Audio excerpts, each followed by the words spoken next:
If your toilet keeps leaking, it's probably because it wasn't installed right with the wax ring and bolts. So here's the deal.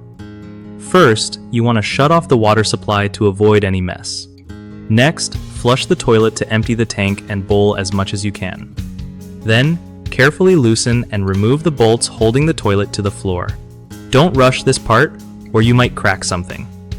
Once it's off, yank out the old wax ring. It's usually squished and gross. Clean the flange area really well because any leftover wax or debris can mess up the seal. Now, get a fresh wax ring. It's cheap, but super important.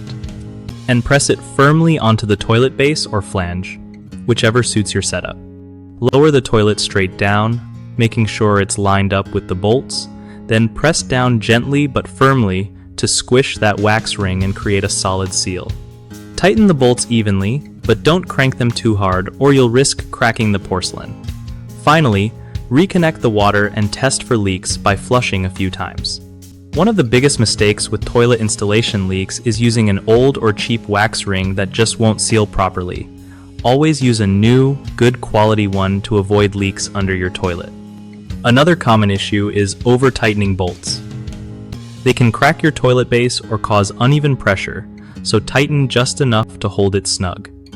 Lastly, not cleaning the flange area properly leads to poor sealing and leaks.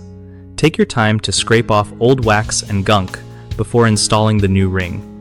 BigHomeProjects.com makes it super easy for homeowners to find trusted local contractors who actually know their stuff when it comes to toilet installation and repairs.